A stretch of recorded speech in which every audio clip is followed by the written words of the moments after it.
جب میاں بیوی کا نکاح ہو تو اللہ یہ چاہتے ہیں کہ اب ان کا ہر کام کیا ہونا چاہیے؟ مشترک. دیکھو تہجد میں تنہائی پسند ہے نا اللہ کو, لیکن بیوی والی کے بغیر تنہائی ہو یہ پسند نہیں ہے. حدیث میں آتا ہے اللہ اس شخص کو دیکھ کے ہنستے ہیں جو رات کو آخری حصے میں خود بھی اٹھتا ہے اور اپنی بیوی کو اٹھاتا ہے, وہ نہ اٹھے تو غالباً پانی کی چھینٹیں مارنے گئے نا, پانی کی چھینٹیں مار کے اس کو اٹھاتا ہے اور وہ دونوں ساتھ مصلے پہ کھڑے ہو کر نماز پڑھتے ہیں. اور اس عورت کی کو بھی دیکھ کر اللہ ہنستے ہیں. یہ ہنسنا کنایا, بہت زیادہ خوش ہوتے ہیں کہ جو تہجد کے لیے اٹھتی ہے اس کا میاں پڑا ہوا ہے تو وہ اس کو بھی اٹھاتی ہے, وہ نہیں اٹھے تو پانی کی چھینٹیں مار کے اٹھاتی ہے اور وہ دونوں مصلے پہ کھڑے ہو کر نماز پڑھ. حالانکہ تہجد میں تو تنہائی مطلوب ہے نا, اکیلے ہوں, لیکن یہاں جہاں سب سے زیادہ تنہائی چاہیے وہاں بھی اللہ کہہ رہے ہیں بیگم کیا ہونی چاہیے؟ ساتھ. نہیں یاری بات میرا خیال ہے. کیوں؟ اور قرآن کے الفاظ دیکھو, آج جو ہم نے سورت پڑھی ہے تراویح میں, یوم یفر المرء من اخیہ, یہ ٹیکنیکل باتیں آپ کو سننے کو مل رہی ہیں, ان کی قدر کرو. قرآن کہہ رہا ہے قیامت کا ایسا وحشت والا دن ہوگا کہ انسان اپنے بھائی سے دور بھاگے گا. بھائی کو اللہ نے کیا کہا؟ بھائی.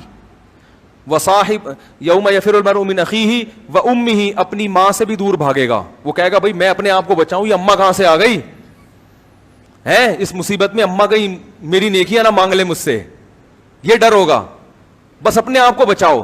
تو قرآن کے الفاظ کیا ہیں؟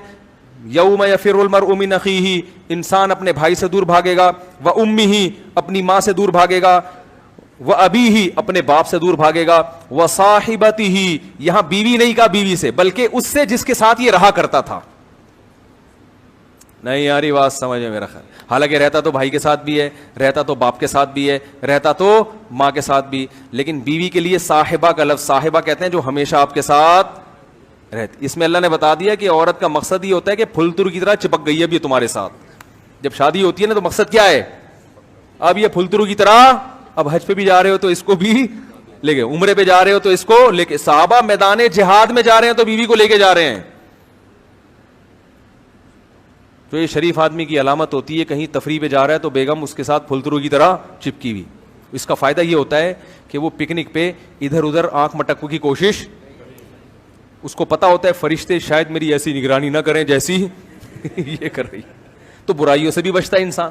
اور سفر میں جانے کے بعد انسان میں جو خواہش پیدا ہوتی ہے, شہوت پیدا ہوتی ہے, گھر سے دوری کی وجہ سے اس کے ناجائز طرف جانے کے امکانات بڑھ جاتے ہیں, کیونکہ بیگم تو ہے نہیں, اور خطرہ اس لیے بھی ہوتا ہے کہ کوئی پوچھنے والا بھی نہیں ہے. اپنے شہر میں, اپنے ملک میں تو آدمی برائی کرتے ہوئے ڈرتا ہے نا کہ پکڑا جاؤں گا, لوگ بولیں گے تو یہاں کیا کر رہا ہے بھائی, تو وہی ہے نا جو ادھر رہتا ہے, گولے گھنٹے کی دکان کے ساتھ رہتا ہے, تو پکڑ لیتے ہیں. کسی اور ملک میں کون, کس کو کیا پتا کون ہے, تو زنا کی طرف جانے کے امکانات کیا ہوتے ہیں. تو وہاں بیگم اگر ساتھ ہوگی تو نگرانی بھی ٹائٹ والی ہوگی. ویسے فرشتے زیادہ نگرانی کرتے ہیں, ایک میں مثال دے رہا تھا, نگرانی بھی کیا ہوگی, کیونکہ کلپ بنا دیتے ہیں لوگ کہ اس نے بیگم کو فرشتوں سے بھی زیادہ اعلیٰ کہہ دیا تو کفر دار اسلام سے خارج ہو گیا. تو نگرانی بھی ٹائٹ والی ہوگی اور برائی کے جذبات بھی پیدا نہیں ہوں گے. سمجھ رہے ہو کہ نہیں سمجھ رہے؟ تو اس لیے اس کو میں نے کہا بیٹا اس کی شادی کرا دو, اور اس کو بولے دلہن کو لے کے کہاں نکل لے, چلے پہ نکل لے.